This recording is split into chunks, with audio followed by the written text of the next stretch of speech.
अस्सलाम वालेकुम, welcome to my YouTube channel learning with G. So आज के इस लेक्चर में मैं विजुअल यूनिवर्सिटी का कोर्स EDU 101 का टॉपिक नंबर 78 टू 86 तक कवर करवाने वाली हूँ। सो अपडेटेड रहने के लिए चैनल को लाइक करें और सब्सक्राइब करें, साथ ही मैं इसके नोट्स भी प्रोवाइड करती रहूँगी। So let's begin. Topic number 78 का बेसिकली जो टाइटल है वो थॉर्नडाइक इन्फ्लुएंस, मतलब कि थॉर्नडाइक की क्या इन्फ्लुएंस रही थी। फर्स्ट ऑफ ऑल तो ये कि उसका एक सिग्निफिकेंट इन्फ्लुएंस था फील्ड ऑफ एजुकेशन पे, और पर्टिकुलरली उसमें चैलेंजिंग टीचिंग मेथड्स थे, और उसके अलावा जो एजुकेटर्स की अप्रोच थी उसको उसने रीशेप किया था लर्निंग प्रोसेसेस में। सेकेंडली यहाँ पे बात की गई है चैलेंजिंग रूट मेमोराइजेशंस के बारे में, इन सेंस के जो थॉर्नडाइक और उसके फॉलोअर्स हैं उन्होंने आर्ग्यू किया था रूट मेमोराइजेशंस पे। मतलब वो कहते थे कि जहाँ पे स्टूडेंट्स मेमोराइज करते हैं फैक्ट्स और इन्फॉर्मेशन को विदाउट अंडरस्टैंडिंग, सो उनका जो मीनिंग और रेलिवेंस है वो भी नेसेसरी नहीं होता, मतलब कि उनकी जो स्ट्रेंथ है वो भी नेसेसरी होती है, उनका कनेक्शन है स्टिमुलस और रिस्पॉन्स का वो भी इतना ज़्यादा स्ट्रॉन्ग नहीं हो सकता है, इसका स्ट्रॉन्ग होना मैटर नहीं करता। सेकेंडली एक इन्होंने एम्फोसाइज किया था इंपॉर्टेंस ऑफ मीनिंगफुल लर्निंग पे। उन्होंने सजेस्ट किया था कि नॉलेज है उसका इफेक्टिव लर्निंग और रिटेन होना चाहिए। उसके अलावा जो कॉन्सेप्चुअल मीनिंग और उसका रेलेवेंस है वो भी उनको समझ आना चाहिए स्टूडेंट्स को। सिंपली मेमोराइज करना जो अंडरस्टैंडिंग के बिना वो लेस इफेक्टिव है, मतलब कि उनको मेमोराइज करने के साथ साथ उनको जो समझना चाहिए, इंस्टीट्यूट उन्हें रट्टे के साथ साथ उसका कॉन्सेप्ट भी लेना चाहिए। सेकेंडली यहाँ पे बात की गई है breaking with the traditional hierarchy of subject matter. से जो थॉर्नडाइक था उसने आइडियाज दिए थे कि मतलब जो चैलेंज किया था उसने ट्रेडिशनल और जो हायरार्की थी उसको सब्जेक्ट मैटर की। फर्दर ये कि कुछ सर्टेन सब्जेक्ट थे जैसे कि मैथमेटिक्स साइंस में, और उसने कंसीडर किया था उनको more important as consider to educational subjects. Secondly कि उसने आर्ग्यू किया था वन सब्जेक्ट मैटर पे कि वो इनहेरेंटली इम्पॉर्टेंट नहीं है किसी मीनिंगफुल लर्निंग के लिए। और सेकेंडली ये कि उसने फोकस किया था मीनिंगफुलनेस ऑफ द कॉन्टेक्स्ट पे, कंटेंट पे किसी भी लर्नर के। और जो उनका पर्सपेक्टिव था वो था कि वो इनकरेज करें लर्नर की सेंटर्ड अप्रोच को एजुकेशन में। थॉर्नडाइक का बेसिकली जो इन्फ्लुएंस था एजुकेशन साइकोलॉजी पे वो बेसिकली ये था कि उन्होंने शेप किया था मॉडर्न एजुकेशनल प्रैक्टिसेस को। फर्दर उन्होंने एम्फेसाइज किया था मीनिंगफुल लर्निंग को, डेवलपमेंट किए थे कंस्ट्रक्टिविटीज़ की, स्टूडेंट सेंटर टीचिंग मेथड्स दिए थे, और एजुकेटर्स को इंगेज किया था ताकि वो स्टूडेंट्स को डिफरेंट किस्म के कंटेंट के साथ चीज़ें सिखा सकें, उनका कॉन्टेक्स्ट भी समझा सकें। टॉपिक नंबर 79 देख लो, जो इसमें आइवन पेवलोव की बात की गई है। सो ये एक रशियन साइकोलॉजिस्ट थे और बेसिकली अपने बेस्ट नाउन थे अपने क्लासिकल कंडीशनिंग की वजह से। बस इनकी जो फील्ड थी क्लासिकल कंडीशनिंग में थे, उसकी वजह से बेस्ट नाउन थे। अब यहाँ पे इसके कुछ पॉइंट डिस्कस किए गए। First of all point of classical conditioning. So इन्हें रिगार्ड किया जाता है एज अ फर्स्ट बिहेवियरिस्ट जो जिन्होंने डेमोन्स्ट्रेट किया था classical conditioning as a fundamental concept as a field of psychology.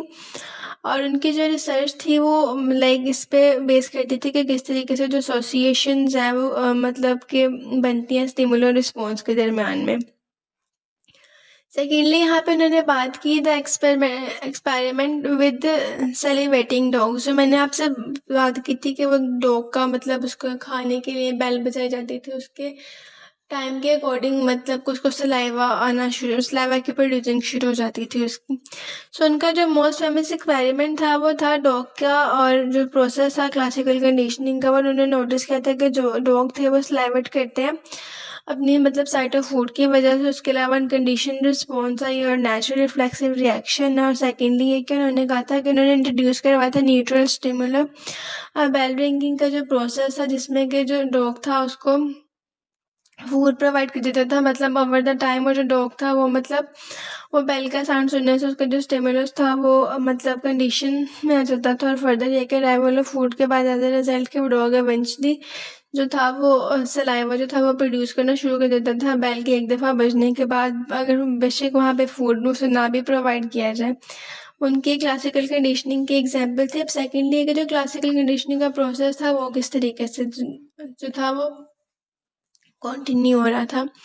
सो अब इसमें जो इन्वॉल्व था इलेक्टिंग और अनकंडीशन रिस्पॉन्स था सेलिवेशन का, जिसमें वो मतलब कि न्यूट्रल स्टिमुलर का यूज़ कर रहे थे इस प्रोसेस में सिविल स्टेजेस में। फर्स्ट ऑफ ऑल जो उसका स्टेज था अनकंडीशनल स्टिमुलाई के बारे में बात की गई, मतलब कि जो स्टिमुलाई था वो नेचुरली वोक और था अनकंडीशनल रिस्पॉन्स है, जिसमें कि फूड कॉजिंग सेलिब्रेशन से, और उसके अलावा जो था ये रिस्पॉन्स नोट लर्न था एंड सेक्सुअल रिस्पॉन्स था। सेकेंडली बात की गई न्यूट्रल अनकंडीशनल स्टिमुलाई की। सो बेसिकली ये भी क्लासिकल कंडीशनिंग के प्रोसेस में आता है। न्यूट्रल स्टिमुलाई लाइक के जो बेल बजती थी उसकी वजह से जो अनकंडीशनल स्टिमुलाई था जैसे कि फूड था उसका जो इंट्रोड्यूस करवाना या उसका जो रिस्पॉन्स था, इसमें पेयर था स्टिमुलाई का और जो रिस्पॉन्स था उसका था क्रिएशन ऑफ एसोसिएशन। थर्डली बात की गई है ग्रेजुअल ट्रांजिशन की। तो ओवर द टाइम जो अनकंडीशन स्टिमुलाई था वो ग्रेजुअली रिमूव्ड हो गया और उसके बाद वो एक मतलब कंडीशन स्टिमुलाई बन गया, ताकि वो मतलब जब भी वो बेल बची थी तो डॉग को पता चल जाता था कि खाना उसे मिलने वाला। सो ये वन कंडीशन से कंडीशन स्टिमुलाई में आ गया। फर्दर है कि ये जो उनकी रिसर्च थी ये बेसिकली क्लासिकल कंडीशनिंग उसने डेमोन्स्ट्रेट किया किस तरीके से जो लर्नर्स हैं वो एसोसिएट करते हैं स्टिमुलाई रिस्पॉन्स को, किस तरीके से वो अपने बिहेवियर को शेप दे सकते हैं। और इस कॉन्सेप्ट ने एक प्रोफाउंड इम्पैक्ट रखा है फील्ड ऑफ साइकोलॉजी पर। उसने कंटिन्यू किया as a fundamental part of understanding के तौर पर, जिसमें ह्यूमंस और एनिमल्स को उन्होंने लर्न किया कि किस तरीके से वो इन्वायरमेंट को अडेप्ट करते हैं। फर्दर देख लें टॉपिक नंबर 80 के बारे में। सो इसमें भी इसी एक्सपेरिमेंट की बात की गई है, मतलब कि जो बैलेंस एक्सपेरिमेंट था सेलिविंग डॉग्स का वो भी क्लासिकल एग्जाम्पल थी क्लासिकल कंडीशनिंग में। और फर्दर ये कि इसमें कुछ पॉइंट्स दिए गए अनकंडीशनिंग रिस्पॉन्स के बारे में बताया गया, मतलब जो मैंने आपसे पहले बताया कि जो डॉग्स हैं वो भी दूसरे एनिमल्स की तरह अनकंडीशनल रिस्पॉन्स रखते हैं। एक नेचुरल चीज़ है, रिफ्लेक्सिव एक्शन है, बट इन केस जो उसका जो सलाइवेशन का प्रोसेस है वो स्टार्ट हो जाता है लाइक अनलर्न बिहेवियर था उसका फर्स्ट ऑफ ऑल। सेकेंडली ये कि उन्होंने न्यूट्रल स्टिमुलाई का यूज़ किया, मतलब उन्होंने इनिशिएट किया प्रोसेस ऑफ क्लासिकल कंडीशनिंग को। पहले उसने इंट्रोड्यूस करवाया था न्यूट्रल स्टिमुलाई को, जिसके अकॉर्डिंग जो था वो इलेक्ट किया था अनकंडीशनल रिस्पॉन्स को। और उसके अलावा जो था वो न्यूट्रल स्टिमुलाई वो था as a sound of bell ringing के तौर पर वो यूज़ हो रहा था।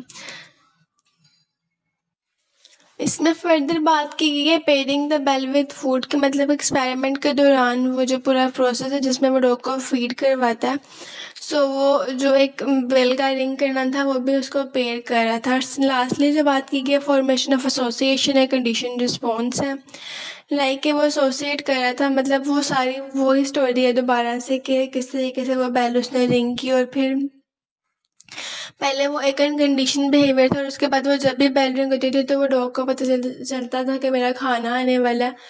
सो इस वजह से वो एक कंडीशन बिहेवियर में ट्रांसफ़र होता गया। टॉपिक नंबर 81 को देख लो, जिसमें बात की गई है जेम्स वॉस्टन के बारे में। सो ये भी जॉन बी वॉस्टन का पूरा नाम है, अमेरिकन साइकोलॉजिस्ट है जिन्होंने क्रूशियल रोल प्ले किया था डेवलपमेंट ऑफ बिहेवियरिज्म, एक सिग्निफिकेंट इन्फ्लुएंस है उनका फील्ड ऑफ साइकोलॉजी और एजुकेशन में। अब यहाँ पे भी फर्दर इनके कुछ पॉइंट्स दिए गए हैं जो की पॉइंट्स थे इनके। फर्स्ट ऑफ ऑल ये कि इनका जो फर्स्ट पॉइंट है वो एक्सटेंडिंग पेल्विस फाइंडिंग के बारे में, मतलब कि जो एक्सपेरिमेंट था उसको उन्होंने ज़्यादा डिटेल में बताया यहाँ पे। मतलब उन्होंने कहा कि इस जो रिसर्च से क्लासिकल कंडीशनिंग के एनिमल्स के पर्टिकुलरली डॉग पर उन्होंने उस पर फोकस किया कि जो कंडीशनिंग है ये रिफ्लेक्सिव है, और उसके अलावा उन्होंने एक्सपेंड किया था उसके प्रिंसिपल्स को ह्यूमंस की हद तक। उसके अलावा उन्होंने एम्फसाइज किया था इसकी एप्लीकेबिलिटी पे, और ताकि वो ऑब्जर्वेबल और मेजरेबल बिहेवियर्स बना सकें। सेकेंडली बात की गई यहाँ पे behaviourism and rejecting of combinations के बारे में। तो जो वॉस्टन थे उन्होंने कंसीडर किया था, मतलब वो कंसीडर किए जाते हैं as a founder of behaviourism. Secondly एक उन्होंने स्कूल ऑफ साइकोलॉजी बनाया था जिसमें कि वो एडवोकेट कर रहे थे ऑब्जर्वेबल स्टडी कर रहे थे बिहेवियर्स की, और इन्वेस्टिगेशन जो थी अनऑब्जर्वेबल मेंटल प्रोसेस उनको उन्होंने रिजेक्ट कर दिया था। इन कंट्रास्ट है कि उन्होंने एम्फसाइज किया था कॉग्निटिव प्रोसेसेस को सम अर्लियर साइकोलॉजिस्ट की, और वॉस्टन का बिलीव था कि जो बिहेवियरिज्म है वो ऑफर करते हैं एक मोर रिगरस और ऑब्जेक्टिव अप्रोच साइकोलॉजी के बारे में। Conditioning from an early age की बात कर लें यहाँ पे। तो जो वॉस्टन है वो व्यू करते थे बिहेवियरिज्म एज अ कि वो बेसिकली एम्फोसिस करते थे सिग्निफिकेंट ऑफ अर्ली कंडीशनिंग को, जो कि ह्यूमन बिहेवियर को शेप कर रहा था। और उसके अलावा वो कहते थे कि उनका बेसिकली बिलीव था कि ये पॉसिबल है कि वो जो कंडीशन है चिल्ड्रंस की वेरी यंग एज पे वो डेवलप और स्पेसिफिक बिहेवियर रिस्पॉन्स जो है वो परफॉर्म कर सकें। और फर्दर ये कि यहाँ पे नेचर और नेचुरल डिबेट की बात की गई। सो वॉस्टन का जो वर्क था वो ऐसे कंट्रीब्यूट करते हैं इसके डिबेट में नेचर वर्सेस नेचर। सो उसमें वो आर्ग्यू करते थे कि जो इन्वायरमेंटल फैक्टर और एक्सपीरियंस है वो किस तरीके से एक प्राइमरी रोल प्ले करें इंडिविजुअल्स के बिहेवियर को शेप करने में, उसकी पर्सनैलिटी को शेप करने में, और उसकी फर्दर किस तरीके से वो इन कंट्रास्ट स्ट्रॉन्ग एम्फोसिस दे रहे हैं जेनेटिक और इननेट कैरेक्टरिस्टिक्स पे।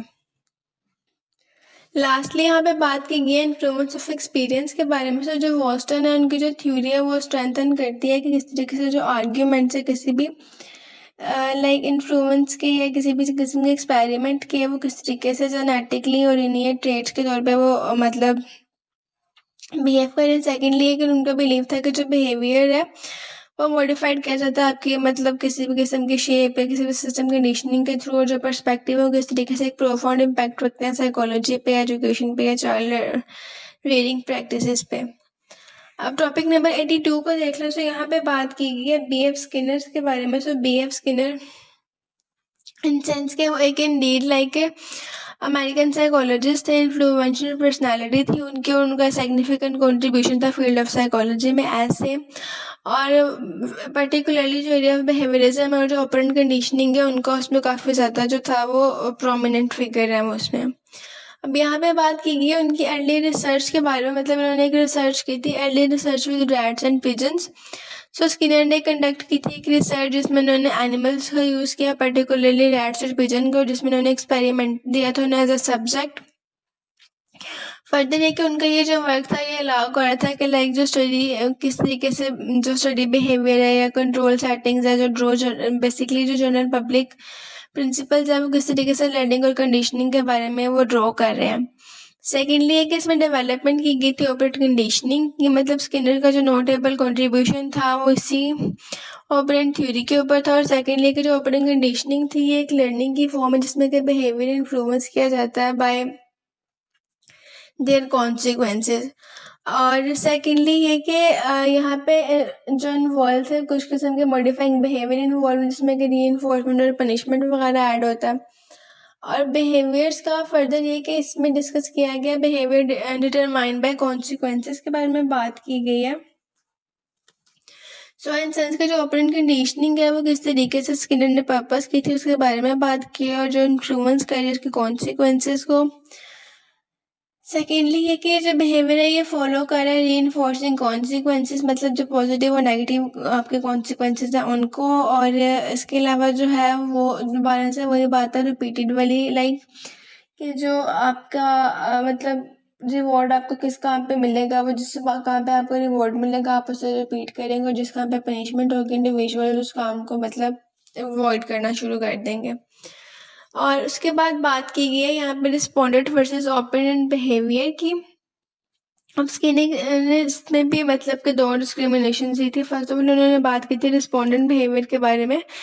सो ये इस टाइप का बिहेवियर जिसमें आप इलेक्ट करते हो, रिस्पॉन्स ऐड करते हो डिफरेंट किस्म के स्टिमुलस के साथ। इन अदर वर्ड्स आपको कह लो तो जो आपका रिएक्शन है किसी भी स्पेसिफिक आइडेंटिफाइबल स्टिमुलस के साथ हो किस तरीके से मतलब आप परफॉर्म कर रहे हो। उसके अलावा इनवॉलंटरीली होता है। एग्जाम्पल के तौर पर जो आपका सैलिवेटिंग रिस्पॉन्स है किसी भी फूड के टेस्ट को लेके उसके बारे में। अब सेकेंडली यहाँ पे बात की गई है ऑपरेंट बिहेवियर की। सो ऑपरेंट बिहेवियर इन सेंस के जो इसमें आप इमिट करते हो रिस्पॉन्स मतलब जो अनरिलेटेड है स्पेसिफिक स्टिमुलो के साथ होता है, और वॉलंटरीली गोल्स होते हैं डायरेक्टेड आपके टुवर्ड्स योर बिहेवियर और ऑपरेट करते हैं on the environment. For example एक जो चाइल्ड है वो होमवर्क कर रहा है, सो उसका जो मतलब कि बटन को प्रेस करने का जो पूरा काम है या जो लाइट टर्न ऑन करने का ऑफ करने का जो सारा काम है वो ऑपरेंट बिहेवियर में आता है। ओवरऑल जो स्किनर का वर्क था वो ऑपरेंट कंडीशनिंग में मतलब एक बहुत ज़्यादा वो अहमियत रखता है। उसने ये थ्योरी प्रेजेंट की थी, उसके जो आइडियाज़ थे वो रीइंफोर्स करते कॉन्सिक्वेंसेज ऑफ बिहेवियर को। और इसके अलावा इसमें एजुकेशन था, थेरेपीज़ का कुछ कॉन्सेप्ट है और बिहेवियर इंटरवेंशन थी। स्किनर की जो रिसर्च और थ्योरी से उन्होंने ग्राउंड वर्क किया था अंडरस्टैंडिंग को किस तरीके से जो है बिहेवियर को शेप किया जाए, मॉडिफाई किया जाए और कंट्रोल किया जाए। अब जो टॉपिक नंबर 83 से 86 तक जो है मैंने इकट्ठा ही कवर कर दिया है, बिकॉज इसमें जो है वो एक के बारे में बात की गई है ऑपरेंट कंडीशनिंग के बारे में। So let's start. Operant conditioning basically develop की थी B.F. स्किनर ने, और एक सिग्निफिकेंट कॉन्सेप्ट था साइकोलॉजी में जिसमें आपका लर्निंग बिहेवियर्स इंक्लूड, इसमें आपके कॉन्सिक्वेंसेज और रीइंफोर्समेंट आते हैं। सो फर्स्ट ऑफ ऑल बात की गई है यहाँ पे टाइप ऑफ रीइंफोर्स्ड के बारे में। अब यहाँ पे दो टाइप्स दी गई हैं, एक प्राइमरी रीइंफोर्स्ड एक सेकेंडरी है। जो प्राइमरी है बेसिकली उसमें जो स्टिमुलस हैं वो फुलफिल करते हैं बेसिक ह्यूमन डिज़ायर्स को, जैसे कि फूड है, वाटर है, शेल्टर है। और सेकेंडली ये कि जो प्राइमरी रीइंफोर्स्ड है वो इनहेरेंटली रिवॉर्डेड होते हैं, मतलब सेटिस्फाई करते हैं वो आपके एसेंशियल बायोलॉजिकल नीड्स को। सेकेंडरी रीइंफोर्स देख लो तो इसमें आपके जनरलाइज रीइंफोर्स होती है, मतलब कि इसमें आपके स्टिमुलर आते हैं लाइक कि इसमें आपको ओवर द टाइम जो एसोसिएशन है प्राइमरी रीइंफोर्स है सेकेंडरी रीइंफोर्स के साथ वो होती है। इसमें आपके पर्सनली इंपॉर्टेंट लाइक चीज़ें आती हैं, इसमें आपके फ्रेंड्स आ सकते हैं, टीचर्स, मनीज, अवार्ड, रिकॉग्निशंस वगैरह। और सेकेंडली है कि जो इसमें स्किनर ने रेफर किया सेकेंडरी रीइंफोर्स को एज अ जर्नलाइज, बिकॉज ये एक वाइड रेंज रखती है किसी भी स्टिमुलर जो कि एक्वायर करी है रीइंफोर्स करने में डिफरेंट किस्म की प्रॉपर्टीज़ को। सेकेंडली यहाँ बात कर रहे हैं वो एक्सटेंशन ऑफ ऑपरेंट बिहेवियर की। ऑपरेंट बिहेवियर जो है वो रीइंफोर्स अगर नहीं होता तो इवेंचुअली वो एक्सटिंग्विश होगा। और इसका मतलब ये है कि जो बिहेवियर्स हैं वो नॉट लॉन्गर फॉलो नहीं किए जाएंगे रीइंफोर्समेंट के, मतलब कि वो लेस लाइकली होगा कि वो अकर हो। सेकेंडली यहाँ पे फिर से बात की गई है टाइप ऑफ रीइंफोर्समेंट की। सो यहाँ पे पॉजिटिव और नेगेटिव दोनों रीइंफोर्समेंट की बात की गई टॉपिक नंबर 84 में। सो अब जो पॉजिटिव रीइंफोर्समेंट है यहाँ पे उन्होंने बताया कि जो इन्वॉल्व कर रहे हैं इसमें, मतलब कि स्टिमुलस है वो आफ्टर बिहेवियर इसका रिस्पॉन्स देता है या उसे प्रेजेंट कर रहा है, जिसमें उसका लाइकलीहुड इंक्रीज हो रहा है। और फर्दर ये कि उसमें जो उसका बिहेवियर है वो रिपीट हो रहा है, लाइक एक जो स्टूडेंट है उसको प्रेज किया जाए किसी भी मतलब वर्क के लिए, लाइक वो कैंडी वाला प्रोसीजर कि अगर एक स्टूडेंट है उसको मतलब कि कैंडी दी जाती है तो वो उस काम को दोबारा रिपीट करेगा। सेकेंडली नेगेटिव रीइंफोर्समेंट की बात की गई है। So negative reinforcement in sense के जो इसमें इन्वॉल्व होता है आपका रिमूव करना या विड्रॉ करना किसी भी किस्म के स्टिमुलस को, और किसी भी किस्म के बिहेवियर को जो है वो अवॉइड करना। लाइक इसमें वही बात दोबारा से आई कि अगर आप कोई नेगेटिव काम करते हो आपको पनिशमेंट दी जाती है तो वो आप दोबारा से रिपीट नहीं करोगे। फर्दर यहाँ पे बात की गई है पनिशमेंट्स के बारे में। सो पनिशमेंट्स इन सेंस के जो पनिशमेंट है ऑपरेंट कंडीशनिंग में वो रेफर कर रही है एक ऐसी प्रेजेंटेशन के तौर पे जो कि हार्मफुल है किसी भी स्टिमुलस के लिए, एक बिहेवियर या एक किस्म के एक्शन के बाद। जो बी एफ स्किनर है वो एक बेसिकली वो एज अ पनिशमेंट को यूज़ नहीं कर रहे, मतलब कि वो प्रोपोनेंट नहीं है पनिशमेंट के, बल्कि वो बिलीव करते हैं कि उन्हें लर्निंग प्रोसेसेस के बारे में लाइक के इंटरफेयर होते रहते हैं लर्निंग प्रोसेस। उन्होंने आर्ग्यू किया था कि रीइंफोर्स सर्टेन बिहेवियर जो है या मतलब उसके बावजूद जो पनिशमेंट्स हैं वो सरपस करती हैं बिहेवियर्स को, और पॉजिटिव रीइंफोर्समेंट जनरली फेवर देती हैं ओवर द पनिशमेंट आती है, मतलब कि ज़्यादा फेवरिज्म या पॉजिटिव चीज़ों को ज़्यादा वो करते थे, लाइक वो नेगेटिव चीज़ों को या नेगेटिव रीइंफोर्समेंट्स को लाइक नहीं करते थे। फर्दर यहाँ पे बात करें टाइमली रीइंफोर्समेंट के बारे में। सो इन सेंस के जो इफेक्टिव ऑपरेंट कंडीशनिंग है उसमें डिज़ायर ऑपरेंट बिहेवियर्स के बारे में बात करें, रीइंफोर्स करें, मतलब उनको टाइमली मैनर अप करना चाहिए। डिलेड रीइंफोर्समेंट जो है वो मतलब कि परफॉर्मेंसेस में बैरियर ला सकती है, उसके अलावा इफेक्टिवली आपके बिहेवियर को शेप नहीं कर सकती। Director learning in the classrooms के बारे में बात की गई है, मतलब जो टीचर्स हैं उनको यूज़ करना चाहिए ऑपरेंट कंडीशनिंग प्रिंसिपल्स को ताकि वो सिलेक्ट कर सकें डिफरेंट किस्म के बिहेवियर जो कि रीइंफोर्स करें या डायरेक्ट करें उनके लर्निंग प्रोसेसेस को क्लासरूम में, और फर्दर ये कि वो रीइंफोर्स करें एज अ पावरफुल टूल जो कि शेप करेगी डिज़ायर्स और बिहेवियर्स को किसी भी स्टूडेंट की, किसी भी इंडिविजुअल की। लास्टली बात की गई है यहाँ पे एक्वायरिंग न्यू ऑपरेंट्स के बारे में। So as a behaviour like वो शेप करते हैं रीइंफोर्समेंट्स को थ्रू द इन सेंस के जो आपका बिहेवियर है वो रीइंफोर्समेंट के थ्रू शेप होता है। वो रीइंफोर्समेंट पॉजिटिव भी हो सकती है नेगेटिव भी हो सकती है। फर्दर एक के जो लर्नर है ये एक्वायर करते हैं न्यू ऑपरेंट्स को, ग्रेजुअली ये लीड अप करते हैं क्विजन्स को ताकि वो मोर कॉम्प्लेक्स कॉन्सेप्ट और डिजायर बिहेवियर्स बना सके। और ये जो प्रोसेस है ये अलाउ करता है एजुकेशन को ताकि वो प्रिजिस्ट कर सके इवन स्पेसिफिक लर्निंग डिटेल्स को जो कि वो फॉरगेट कर देते हैं। ओवरऑल जो था ये ऑपरेंट कंडीशनिंग प्रिंसिपल्स में एक सिग्निफिकेंट एप्लीकेशन है वेरियस फील्ड्स में, एजुकेशन, साइकोलॉजी, बिहेवियर मॉडिफिकेशंस में आता है। और इसमें आप अंडरस्टैंड करते हैं किसी का जो रीइंफोर्समेंट है, जो पनिशमेंट्स है वो इन्फ्लुएंस करती है आपके बिहेवियर को और मतलब किस तरीके से शेप करती है आपकी पर्सनैलिटीज़ को।